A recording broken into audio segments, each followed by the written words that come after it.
Pónganos de último un dedito así si están. ¿Viste minimizando ahí? Hola.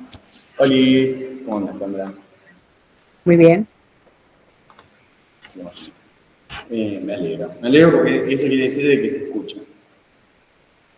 ¿Cómo les va? ¿Todo bien? Bien, vamos a ir esperando 2:05 de la tarde. Vamos a arrancar. Así esperamos a que el resto pueda llegar. Ahí va. La idea de hoy va a ser poder dar un repaso general. Yo me presento porque claramente ustedes, por ahí muchos de ustedes nunca me vieron. Yo vengo como reemplazo sustituto. Yo soy Félix. Se escucha cortado. ¿Se escucha cortado? Por ahí, a ver. ¿Qué será el internet? Y puede ser el internet. Lamentablemente estamos en las condiciones que nos toca ahora, pero por ahí va a ir y volver. ¿Se escucha muy cortado a no entender o se escucha cortado pero se entiende? Primero no se entendía, pero ahora está mejor. Perfecto. Por ahí tiene que ver con acercarnos un poco al micrófono también, así que vamos a mantenernos un poco ahí. Bueno, decía, yo vengo como sustituto de Manu, que es otro compañero que me estuvo acercando, y acompañando acá a Tom, que por ahí es a quien más han visto. Yo me estoy encargando de los grupos de estudio de Psicopato 1, y bueno, ahora le vamos a dar un poco de mecha a este segundo parcial que es interesante y entretenido. Vamos a hacer como un recorrido por ahí rápido de los trabajos prácticos, no rápido sin dejar nada afuera, ¿no? Sino como rápido para que puedan entrar en estas 2 horas todo lo que entra en su examen. Pero rescatando siempre el recorrido del texto y el recorrido de Freud, ¿no? Teoría psicoanalítica lo que tiene de particular como materia es que no hay que estudiarla como si estuviésemos estudiando el método analítico de Freud, sino el recorrido teórico e histórico que hace del psicoanálisis, que básicamente él creó. Así que está bueno poder hacer eso en cada texto que vayamos viendo. Sí. Sí, me parece bastante atinado lo que dice Feli. También tomando en cuenta que tal vez a ustedes se les complica también más con respecto al tema de las correlativas, el tema de las cruzadas a través de los años. Y con respecto más que nada a lo que es el recuperatorio en sí, que muchos de ustedes lo tienen mañana, lo que nosotros más queríamos saber son las dudas puntuales que ustedes tienen con respecto a los textos en particular, porque la idea no es hacer un revisionismo de todo lo que ya vimos, pues se nos haría largo a ustedes, se nos haría largo a nosotros, así que es más que nada para ahorrar tiempo y también para hacerlo un poco más dinámico.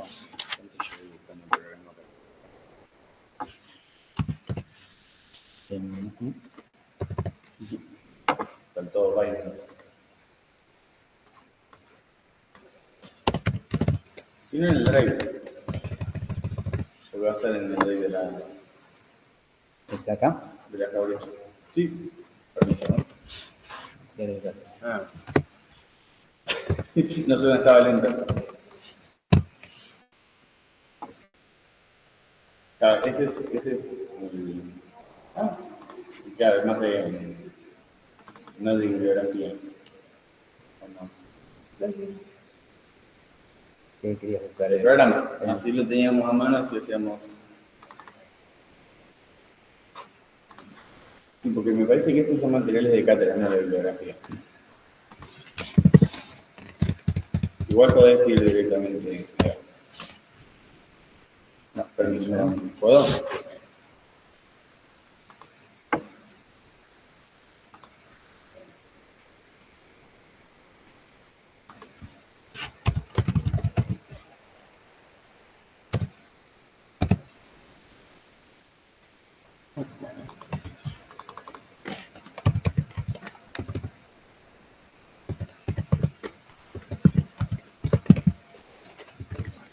Las teclas acá.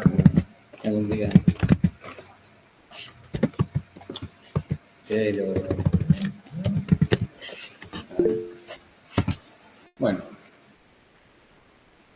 Bueno, no pasa nada.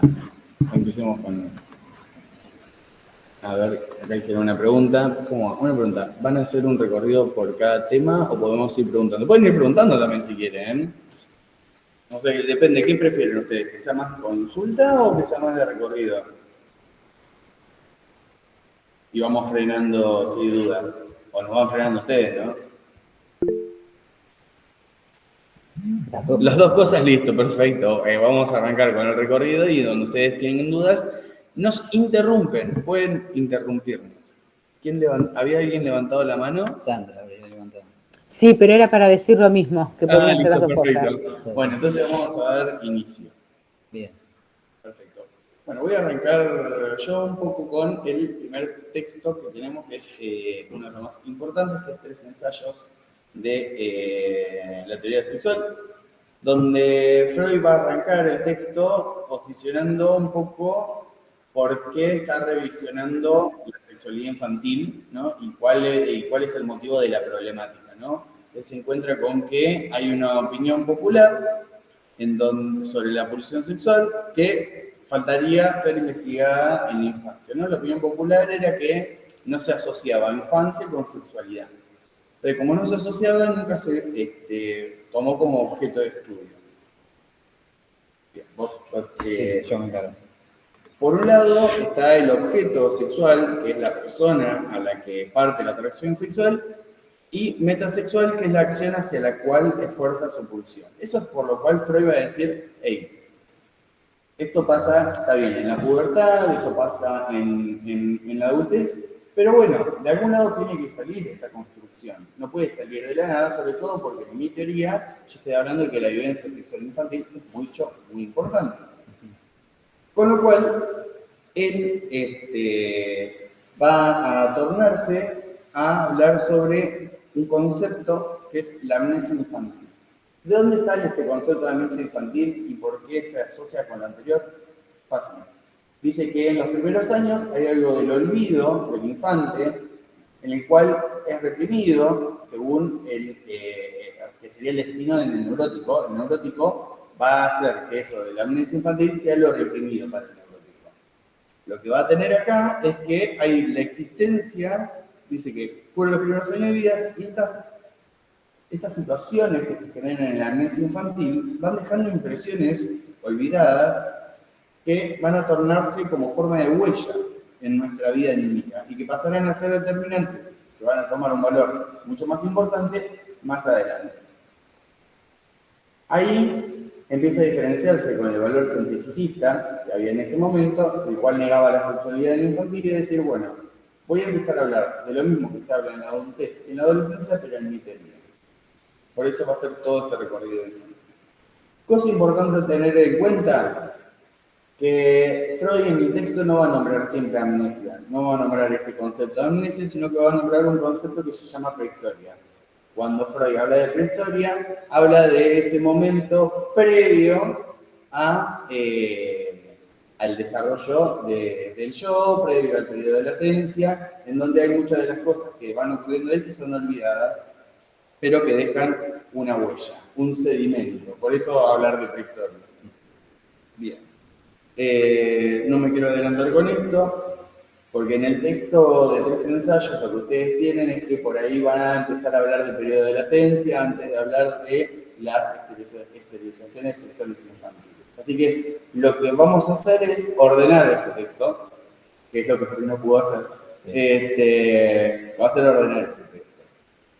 Entonces Freud empieza a hacer un recorrido analítico de pura observación no empírica, no es que va a estar observando bebés, por ejemplo, como lo hacía Piaget, no, él va a teorizar la sexualidad infantil entre fases prefálicas y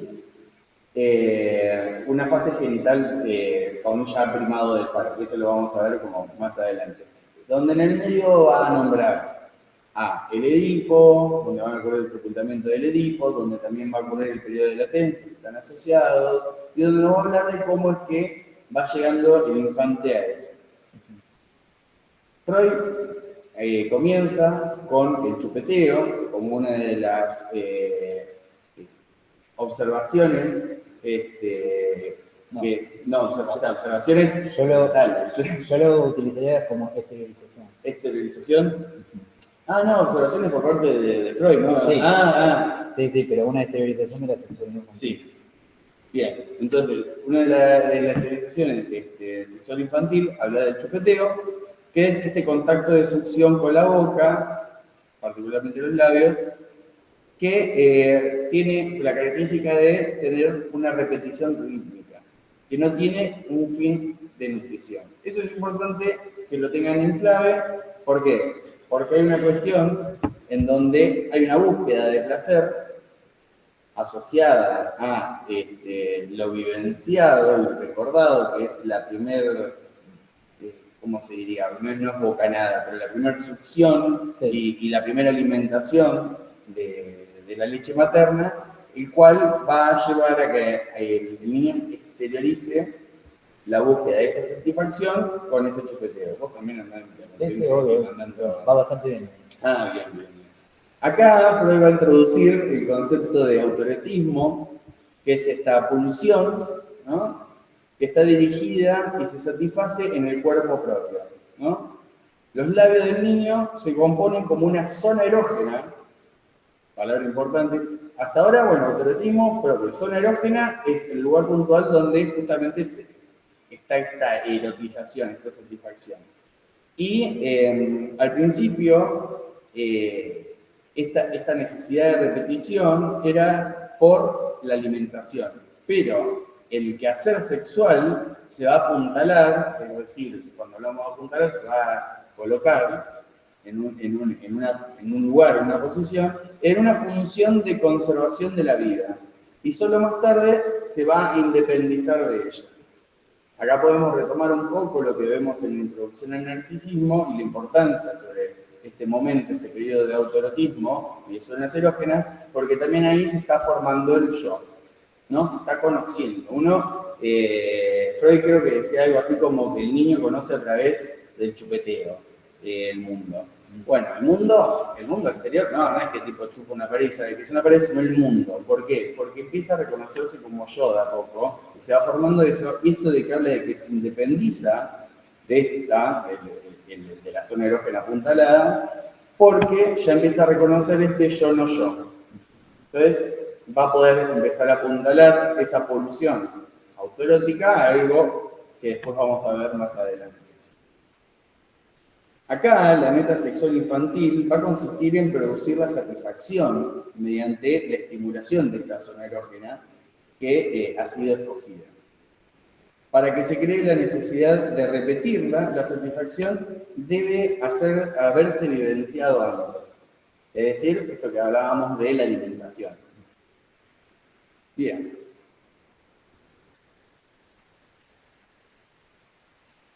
Seguimos con la fase del desarrollo de la organización sexual, donde hablamos de la pregenital, o faltaría algo en el medio que quieras contar.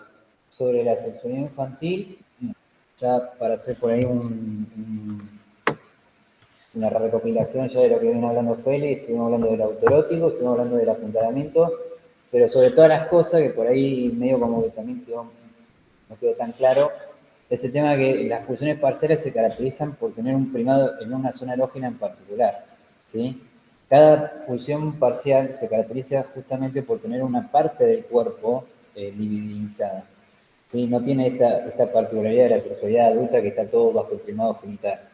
Puede deberse que haya estimulación en otras partes del cuerpo, pero siempre va a tener una finalidad que es justamente la finalidad reproductiva que tiene como objeto principal la zona genital, ¿sí? Esa es la diferenciación entre la sexualidad adulta y la infantil, que no tiene la finalidad reproductiva y que tampoco tiene ese primado genital, no tiene esa organización, las pulsiones sexuales. Cada una es anárquica y cada una funciona con sus propias reglas, con sus propios tiempos y también con su propia predominancia, porque hay algunas que predominan más que otras.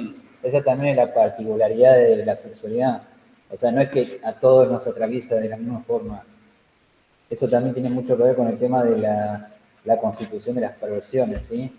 O sea, no todo el mundo tiene las mismas prácticas sexuales perversas. Tipo, existe gente que le gusta el voyerismo, gente que le gusta el exhibicionismo, gente que es sadomasoquista, gente que gusta de otro tipo de cosas por fuera de lo normativo, de la sexualidad normal, si se quiere plantear en el texto. Es más, Freud aclara que la perversión es parte de la vida sana del desarrollo sexual Sí. del sujeto, porque la perversión lo va a definir a cortas palabras como un desvío del primado de los genitales. Cuando ya pasó este periodo de organización genital, en donde el sujeto ya empieza a reconocer algo que vamos a ver ahora entre pasivo y activo, sino que empieza a reconocer la sexualidad de, por ejemplo, esta división de hombre-mujer. Y empieza a ubicarse dentro de lo que es lo social. Porque la perversión la corre un poco más Freud y dice, bueno, en la vida sexual infantil va a haber perversiones porque antes que también se parcialicen estas pulsiones, también dice que tienen un carácter perverso, medio perverso polimorfo. Cuando encuentren ese concepto de perverso polimorfo, tiene que ver que disparan para cualquier lado. O sea, no tienen una meta puntual ni una zona erógena clave. Entonces, por ejemplo, en el periodo de chupeteo, que es como la primera organización pregenital, que es la oral canibálica, el bebé se chupa el dedo, se chupa el pie, se chupa el codo, se muerde los labios, agarra, se chupa todo lo que encuentra alrededor, porque esas pulsiones no están parcializadas en una zona erógena en particular, se empiezan a parcializar en el cuerpo propio, porque empieza a ubicarse un poco más y luego se independiza, entonces vuelve a, cuando se independizan y vuelven hacia afuera, ahí es donde se terminan de parcializar las zonas, las pulsiones y dejan de ser perversas polimórficas. ¿Por qué? Porque empieza a haber una meta. Hacia una zona erógena externa así. Eso es importante que lo puedan diferenciar. Por ahí más que nada para el final, pero también lo pueden poner tipo, en el examen sin confundirse mucho si lo quieren escribir. Bien. Siguiendo la parcialización de las pulsiones, hoy más temprano habíamos hablado que la fase del desarrollo de la organización sexual infantil iba a estar con la organización pregenital y la organización genital. Bien, en la organización pregenital nos vamos a encontrar con que es una organización de la vida sexual donde los genitales no cumplen su papel hegemónico. Es decir, no está esto que por ahí ya han escuchado como primado del falo. Una primera organización es la oral o canibálica, donde su meta consiste en la incorporación del objeto, es decir, un chupeteo como restos de la fase. O sea, el chupeteo de alguna manera va a ser como la puerta inicial que le va a dar lugar a o empezar a organizar estas pulsiones que estábamos hablando. Sí, y también otra cosa a destacar, que en esta fase todavía no hay una independización bien clara entre la nutrición, o sea, específicamente del comer, de la necesidad biológica, de la pulsión sexual. Eso después se va a dar más adelante con la fase sadiconal. Sí, exactamente, que justamente dio el pie que la segunda fase de la organización es la sadicoanal, donde lo importante acá rescatar, ahora damos un ejemplo de cómo se ve reflejado eso en lo empírico, pero lo sadicoanal no hay un masculino y un femenino, sino que hay un activo y un pasivo. El activo tiene que ver más con lo motriz, con la fuerza, con el agarre, con la explosión, lo analiza más como el lado más activo, más, no te digo hiperkinético, pero sí por ahí que pasa más al accionar. Y el pasivo, bueno, lo opuesto, lo más tranquilo, más indefenso, más calmado. Entonces lo va a diferenciar como en esas dos vertientes, ¿no? Entre activo y pasivo, donde la actividad por el apoderamiento y la musculatura corporal y los órganos de meta sexual pasiva es la mucosa erógena de la intestino. Todos tenemos que, ahí va, era más fácil explicarlo, sí. Lo activo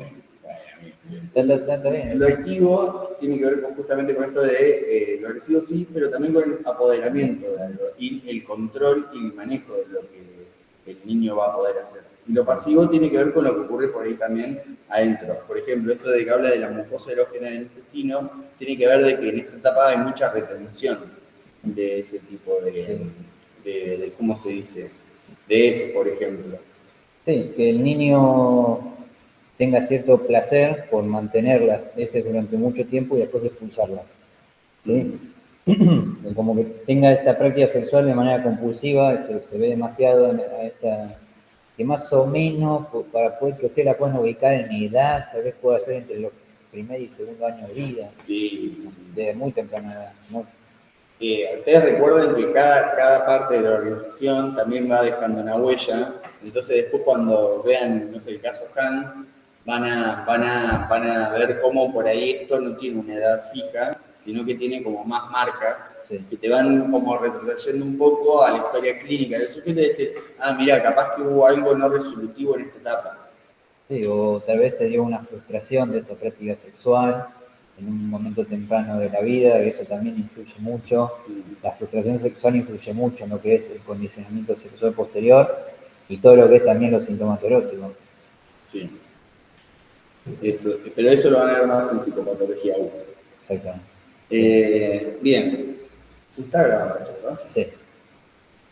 Seguimos con la elección de objeto, ¿coincide? ¿Tu punteo? Sí, coincide. Bien, Sí, perfecto. Bien, cuando hablamos de elección de objeto,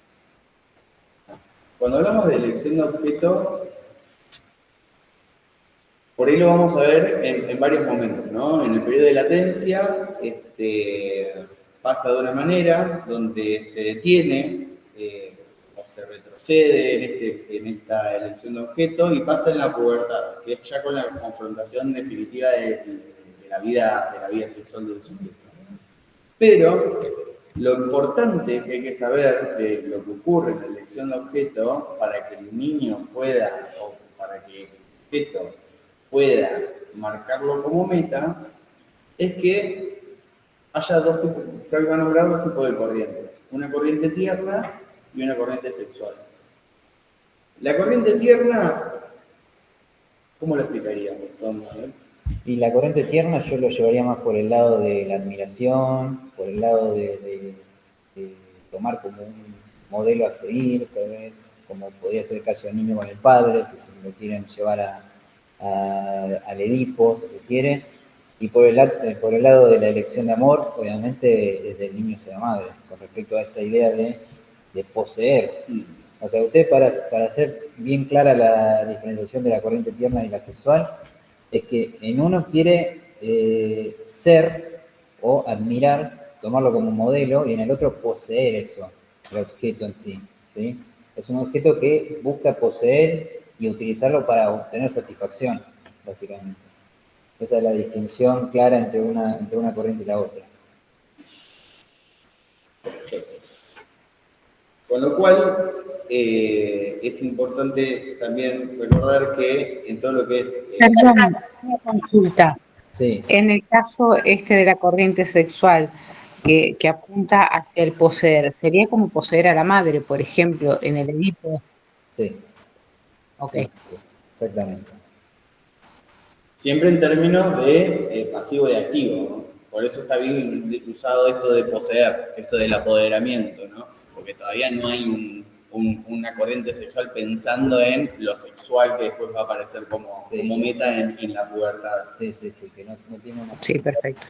una finalidad reproductiva, básicamente. Exacto. En el texto de tres sencillos también llegan a ver lo que dijo, que dice...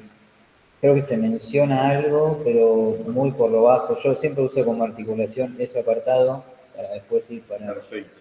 Bien, cosas que por ahí estaría bueno, que siento que van a quedar como por fuera, pero es remarcar un poco lo que pasa después de estas dos fases que viene con lo del periodo de latencia. ¿Verdad? Sí. En este texto en particular. En este texto en particular. Por eso no sé si vos querés que lo expliquemos en este texto en particular o lo vemos más adelante. Yo también como para ir articulando entre textos y por ahí entiendan un poco más el sentido, o por ahí nos estamos yendo muy para adelante, no sé cómo... Yo lo haría en ese sentido, por ahí con respecto, bueno, ya en este texto estoy planteando las organizaciones pregenitales, Pero más adelante Freud va a poder empezar a constituir la idea de que, bueno, existe un antecedente previo a la organización genital adulta que se da en la infancia, pero con otro tipo de finalidad. No tiene la finalidad de tener en principio el primado genital y en segundo la finalidad como meta reproductiva, sino que tiene un primado universal por fuera de lo genital, específicamente hablando de lo que respecta a lo masculino y lo femenino, sino que tiene esta universalidad del falo, del genital propio como universal a todo el mundo. ¿Sí? Esta idea de que todo el mundo posee el mismo genital que poseo yo, y también está esta cuestión de la finalidad como curiosidad sexual, ¿sí? Del descubrimiento, del ver, de conocer a otras personas que tienen el mismo genital que yo, de poder compararlo también, de ver lo majestuoso que es, porque también está ese interés de lo que no se conoce todavía, de lo genital, porque se está descubriendo, hay un descubrimiento detrás de todo eso, que después obviamente va a traer repercusiones, como por ejemplo el complejo de castración. Claro. Pero en ese momento de la organización fálica, ustedes tienen que tomar en cuenta que estamos ya ingresando a lo que es el complejo de Edipo, con respecto a esta idea que viene muy de la mano de la elección de objeto sexual por el lado de la madre, y empezar también a que el niño empiece a tener, específicamente el niño, porque el niño es distinto, empieza a tener una corriente más hostil con respecto a la percepción con su padre, ya que el padre ahora representa un obstáculo frente a la posesión de la madre como objeto sexual, por lo que buscará, no de manera concreta, porque nunca lo lleva adelante, pero tiene esa fantasía de poder sustituir a su padre, de eliminarlo, de a toda costa ocupar ese lugar, que envidia, que busca tener, porque porque es el que le prohíbe su meta. Es quien prohíbe, quien está en el medio es el muro de la muralla china para él. No puede atravesarlo, no puede, sabe que no puede contra él, pero no es que no puede contra él porque sabe que es impotente frente a alguien más grande. No, porque ocurre una ambivalencia también con el padre. El padre no es un objeto de odio, sino que también es un objeto de amor. El padre también provee, el padre también enseña, el padre también se le respeta, el padre es la ley, el padre es muchas cosas, pero no el padre porque es el padre varón, sino que el padre por ser un tercero que rompe con esta unión que él desea con la madre. Entonces, nada, como no puede hacer nada ante eso, ¿qué ocurre?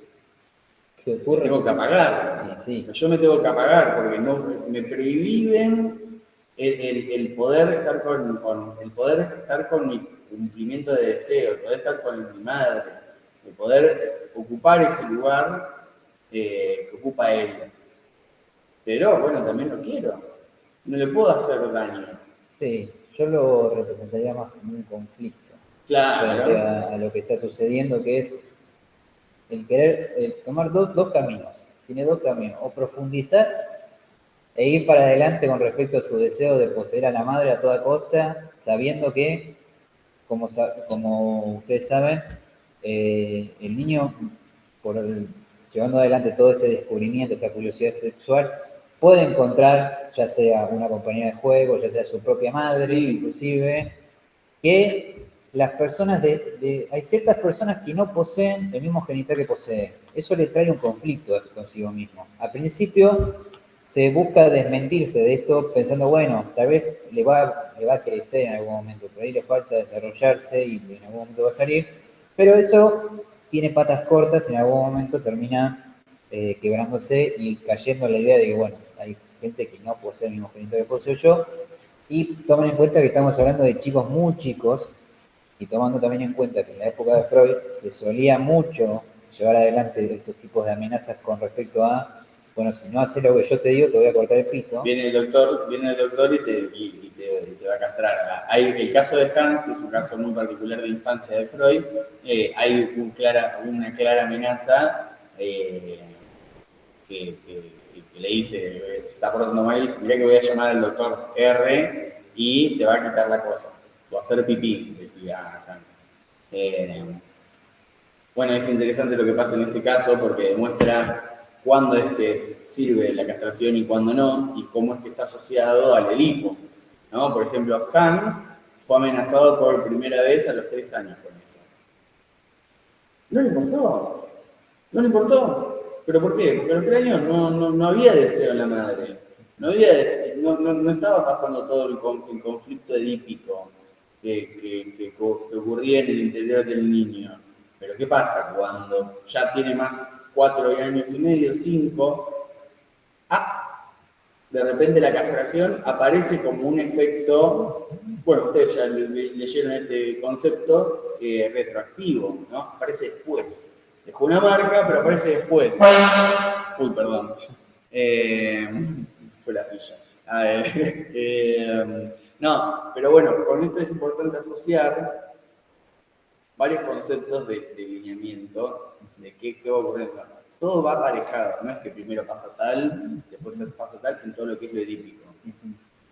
No es que tipo para que aparezca al comienzo lo edípico tiene que haber periodo de latencia. O que el complejo Edipo lleva al periodo de latencia. Ojo al piojo ahí, porque un poco que sí y un poco que no. Porque ¿qué pasa en el periodo de latencia? ¿Cómo podemos incluir, por ejemplo, un concepto como la sublimación en el periodo de latencia?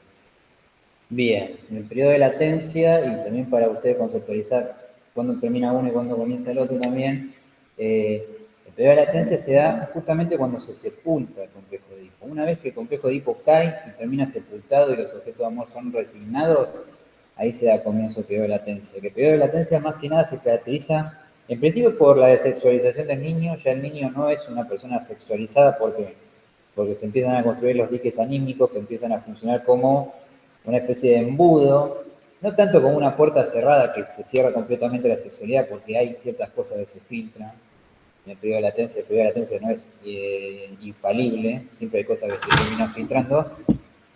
Están los diques anímicos, y dentro de los diques anímicos funciona un mecanismo muy importante que es la sublimación. Que la sublimación no la confundan con la represión, son dos conceptos distintos. Sí. La sublimación viene más que nada a función de una desviación. ¿Desviación de qué? De ciertas pulsiones sexuales de carácter perverso que se desvían, obviamente, de lo normativo, de lo moral, de lo que está socialmente aprobado en la sociedad, y justamente se desvía hacia dónde, hacia una meta no sexual. ¿Con qué finalidad? De ser una vía de descarga, justamente. Claro, exactamente. Y por eso Freud aclara de que la pulsión, en el texto Pulsiones y Destino de Pulsión, la pulsión es un estímulo para lo psíquico, que viene, o sea, descargado por acción, pero que viene desde el interno. Que siempre viene del interno la pulsión. Sí, sí. Sí, hay que tomar a la pulsión específicamente en términos económicos. ¿Qué quiere decir en términos económicos? Lo tiene que tomar en materia de cantidad de energía que va transcurriendo en el cuerpo, justamente. Y en el periodo de latencia, al tener los diques anímicos que sofocan justamente la práctica sexual, ¿qué es lo que sucede? Bueno, esa carga energética que ahora estaba descargada por las prácticas sexuales, ahora tiene que buscar otra salida. Una es la sublimación, otra es la formación de síntomas, que esa es como más, si se quiere, un poco más extrema, porque no suele siempre ser así. Claro. O sea, suele ser para ciertas prácticas que generan justamente un conflicto, porque tienen una carga energética muy grande y una exigencia muy grande al querer llevarse adelante, lo que provoca justamente el conflicto con el aparato psíquico y acciona la represión, como una cosa para poder salir rápido del displacer que provoca. Claro, como un mecanismo de defensa, es una defensa, esa represión para algo inconciliable para el niño. Por ejemplo, siguiendo la línea del caso Hans, y ya de paso se lo vamos introduciendo porque es sencillo y entretenido, y no lo tienen que rendir, así que se lo podemos decir bien, pero así nomás. Pero para bajar la tierra, Hans despierta una fobia ante no poder lidiar en esta ambivalencia que hoy hablábamos, en este conflicto entre el amor y odio hacia el padre. Como no puede tratar con ese odio y no sabe cómo y no puede conciliar esa situación, sumada a lo prohibitivo que eso le da, que es la madre, él empieza a tener miedo a los caballos. Y después Freud analiza por qué. Pero ahí hay algo sintomático que puede llegar a ocurrir en la infancia, pero creo que me parece que estaría bueno. profundizarlo mucho, pero sí a los obligatorios. Yo lo profundizaría más cuando toquemos Totem y Tabú. Sí, cuando toquemos Totem y Tabú. Bueno, 3 ensayos, eso es lo más importante. ¿Quedó algo que no quedó claro? Y que necesiten que volvamos a explicar y que no sea todo. No, por favor. Perfecto. Bien.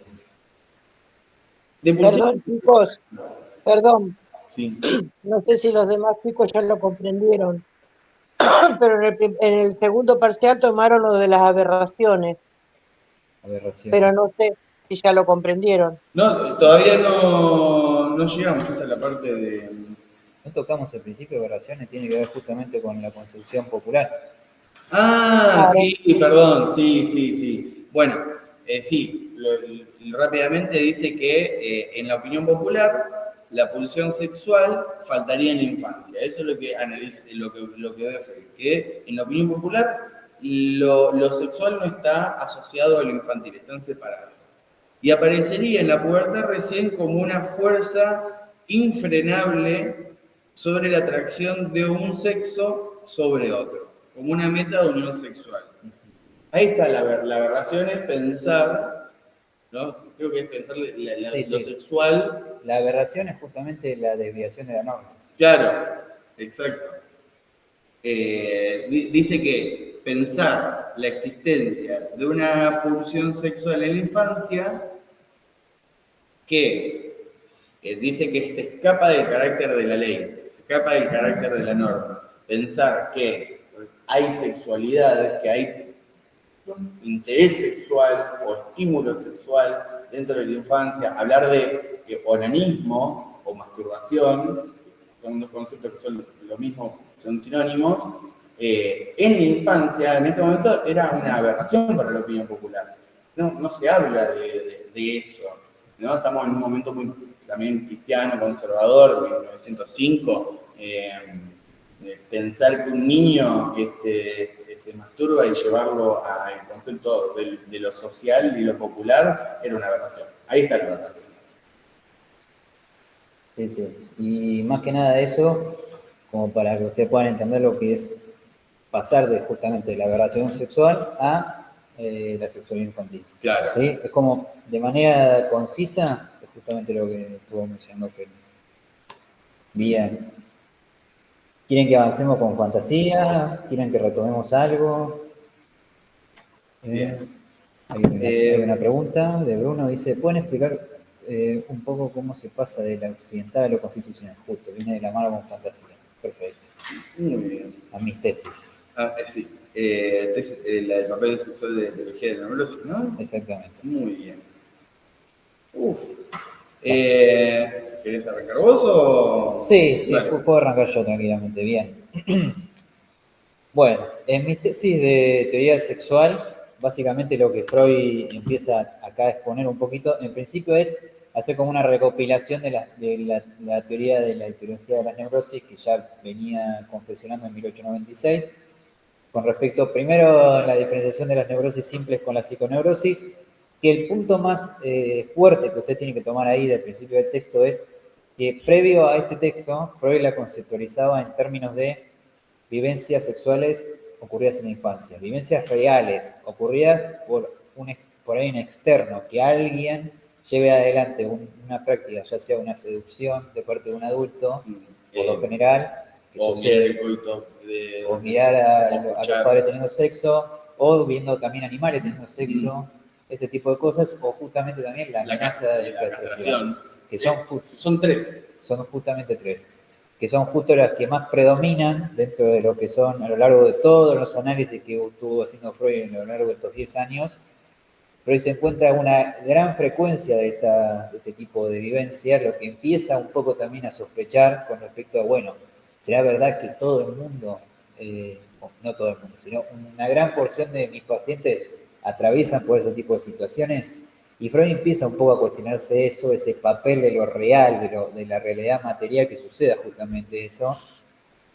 Y empieza ahora a tomar en cuenta la idea de que, bueno, tal vez puedan ser fantasías justamente, Claro. invenciones de recuerdo que puedan servir como encubrimiento de alguna práctica sexual que trae conflictos. Claro, y en los pacientes lo ve con esto de que siempre siempre se transponen estas fantasías directamente con el síntoma, ¿no? Como decía Tom, la fantasía empieza a considerarla como una construcción de recuerdos infantiles rebasados, ¿no? Es decir, como exagerados o sin negarlo, ¿no? Porque claramente hoy en día tenemos que analizar todo lo que está diciendo Freud con respecto a por ahí el abuso infantil, pero Freud me atraba con esto, decía, todos los pacientes van a sufrir este tipo de situación.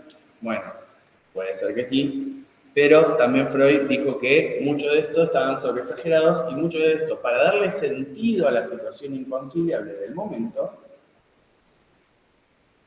tuvieron que inventar un poco y darle sentido a esa fantasía. Sí, sí, sí.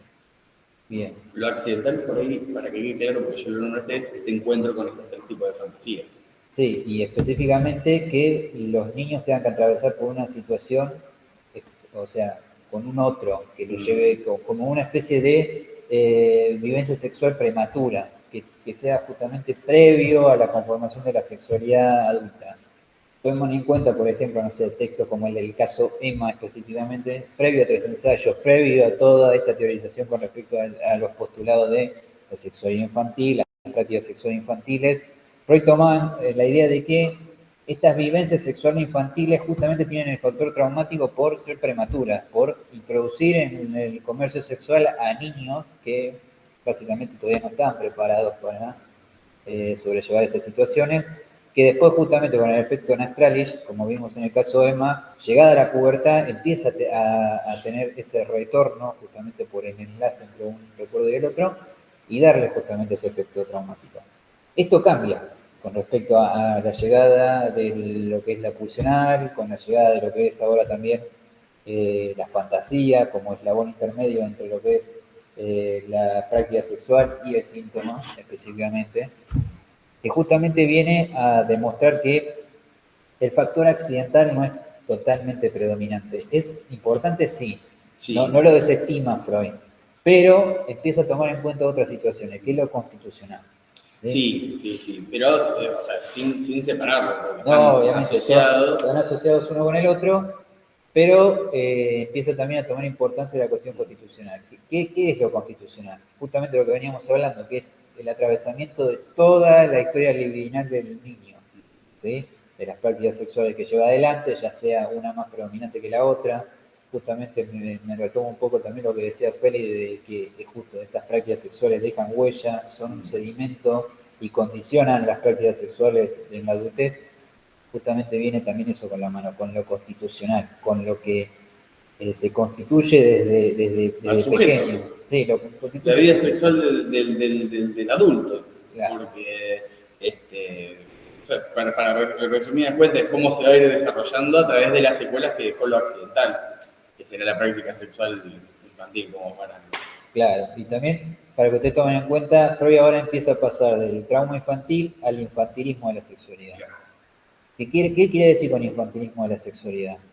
Que las prácticas sexuales infantiles como tal, a los primeros años de vida no tienen todavía ese factor conflictivo porque todavía no tienen constituidos los diques anímicos, todavía el niño no tiene noción de las limitancias ni tampoco de lo que respecta a lo que es socialmente aceptado. Una vez que llega a la pubertad, una vez que está bien instalada, que hay una madurez sexual plena, bueno, esta cosa cambia. Y lo van a ver con mayor precisión en el siguiente texto que habla de la conferencia 23 sobre los caminos de formación del síntoma. Voy a saltar la primera parte del texto, sino que voy a ir directamente a lo que es las fantasías. Acá Freud va a empezar a hablar de estas fantasías que nombraba Freud, iba a decir, que nombraba Tom, casi. Ya a esta altura, va a denominar como fantasías primordiales a todo lo que tenga que ver con lo filogenético que ocurre, ¿no? El individuo va a rebasar su vivenciar propio hacia el vivenciar prehistórico. Recuerdan que esto de lo prehistórico, ¿no? De lo que habíamos hablado de donde estaba esto que ocurría la amnesia, donde el niño llenó sus lagunas, estas amnesias, de la verdad individual, con la verdad prehistórica. Una mezcla entre lo que vivió y lo que llegó a fantasear. Justamente estas fantasías que se van a ir ordenando y que se van a ir cargando de sentido para el sujeto, van a ser las fantasías primordiales. ¿Por qué primordiales? Porque, bueno, van a ser parte de la realidad psíquica del sujeto. ¿Recuerdan que hablábamos de realidad psíquica en sueños? Bueno, por ahí retoma también ese concepto de realidad psíquica para decir que lo que ocurre en las fantasías no es falso, sino que es la realidad psíquica del sujeto, y esa realidad psíquica lo constituyó también. Entonces no podemos ignorarlo a pesar de no saber si es 100% verdad o si es falso lo que está contando el sujeto. Y los síntomas, va a decir que son la figuración, o sea, la forma de representación, la forma en que se aparecen, la figuración de vivencias que realmente se tuvieron, pero que son influenciadas por la fijación de la libido. Esta fijación, dice que las vivencias de la infancia pueden dejar estas secuelas de fijación de la libido, son una inmovilización de un determinado monto de energía libidinosa. Recuerdan que hablábamos de que las huellas dejaban una marca, algo que se fijaba. Bueno, esas fijaciones, tenemos la marca, y la marca para que quede, para que signifique luego, necesita que haya una fijación. Esa fijación justamente va a estar lograda por este evidenciar y por esta construcción de estas fantasías que el sujeto se va a empezar a dar. Por eso son importantes para Freud, porque de repente el paciente las puede traer de nuevo y tienen una significación con el síntoma presente del muchacho o la muchacha. Bien. La repasamos, las tres fantasías que Freud considera que son las que se repiten en los pacientes: el comercio sexual entre los padres, la seducción por una persona adulta o por también puede ser un niño más grande o una niña más grande, y la amenaza de castración. Esas son las tres fantasías que van a dejar fijaciones en la libido. Yo creo que eso es como lo más importante de ese texto, como para que lo tengamos en cuenta. No sé si quieres aclarar algo. Sí, por ahí también aclarar un poco la dirección que toma la libido con respecto a la formación de la fantasía. Tomen en cuenta que estamos hablando ya de una persona entrada en la pubertad, sexualidad ya bien fijada, piques anímicos fuertes. Tomen en cuenta que la sexualidad acá, que se desvía un poquitito de lo normativo, puede inclusive tener frustración con respecto a que no se pueda concretar, que no se pueda llevar adelante. Lo que da lugar a, obviamente, que esa libido por alguna vía se tenga que descargar. Si no puede ser por la acción, por llevar adelante esa pulsión, bueno, la pulsión va a tomar la vía regresiva, ¿sí? Que es, en principio, primero de escapar de la conciencia, que es justamente la que lleva adelante esa frustración por medio de la censura, por medio de la limitancia, por medio de los diques anímicos, va a llevar y va a sentirse atraída justamente por los puntos de fijación que estaba nombrando Feli, que justamente son esas prácticas sexuales infantiles que se pudieron concretar en algún momento, que Freud lo nombra como los momentos en los que la pulsión logró ser feliz, si quiere. Él lo nombra con esa terminología. La libido siente esa atracción por esos puntos de fijación y cuando llega al inconsciente, obviamente no puede realizarse por medio de la acción. Escapa a la censura, pero ahora tiene que desplegarse con otros medios. ¿Qué medios son? Por medio de la fantasía, de fantasear, de tener una cierta ilusión de realización justamente de esa práctica sexual. La persona cree verdaderamente que lo llevó adelante, por más que no lo hizo en lo que es la realidad material, ¿sí? Por eso cuando lo cuenta piensa que fue real ese tipo de práctica sexual, a pesar de que no sucedió en lo material. Está esa ilusión de realización. Luego sucede muchas veces que esa fantasía gana un monto de energía demasiado desbordante para el propio aparato psíquico, que muchas veces lleva adelante ciertas contrainvestiduras para evitar que las contrainvestiduras son montos de energía que vienen desde el yo hacia la propia fantasía para mantenerla ahí. ¿Sí? Que solamente se mantenga en el plano inconsciente, que solamente permanezca como una ilusión de realización. ¿Qué sucede? Muchas veces esa fantasía gana un monto de energía desbordante para el yo, que no lo puede mantener a raya, que no la puede mantener ahí y exige llegar a la conciencia y poder realizarse. Como antes se vio frustrada, ahora quiere retornar hacia la conciencia. ¿Y qué mecanismo empieza a usarse en ese momento? Justamente la represión. Que la represión, como sabemos, para que se dé el síntoma, tiene que ocurrir la represión, siempre tiene que ocurrir como factor determinante a la hora de hablar de un síntoma neurótico, siempre tiene que ocurrir la represión. La represión reprime justamente la fantasía y por medio de los mecanismos de desplazamiento y condensación se va a estar dando la formación de síntomas. Que la formación de síntomas para este texto en particular, y usted lo tiene que tomar como un mantra esto, es una formación de compromiso. ¿Sí? ¿Compromiso con quién? Compromiso con lo pulsional, que justamente que busca satisfacción, y compromiso con el aparato psíquico que busca evitar el displacer a toda costa. ¿Sí? Por eso cuando se forma el síntoma neurótico, este se mantiene a largo plazo. ¿Por qué? Porque ambas instancias se benefician con este síntoma activo, estando ahí. ¿Por qué? Porque funciona como la práctica sexual del enfermo, como retrotrayéndonos para 3 ensayos. El síntoma siempre es la práctica sexual del enfermo, porque funciona como un retoño de ese deseo sexual que no se pudo llevar adelante en el plano material. ¿Sí? Como para resumir, y es como lo más importante que usted tiene que sacar de ambos textos de TP11. Total y completamente, eso es lo más importante. Y ahora vamos a hacer lo siguiente, para que se pueda seguir grabando el segundo encuentro que vamos a mandar por WhatsApp. Vamos a arrancar con ya la organización sexual infantil, pero con la fase genital. Y seguimos continuando con introducción al narcisismo y Tótem y Tabú, ¿verdad? Sí. Psicología de las masas. Y Tótem y Tabú. Perfecto, dale, nos recontra de casa. Bueno, nos vemos en 5 minutos, así se guarda la grabación y entramos en el otro. Dale, ahí pasamos en el grupo de segundo encuentro. Perfecto.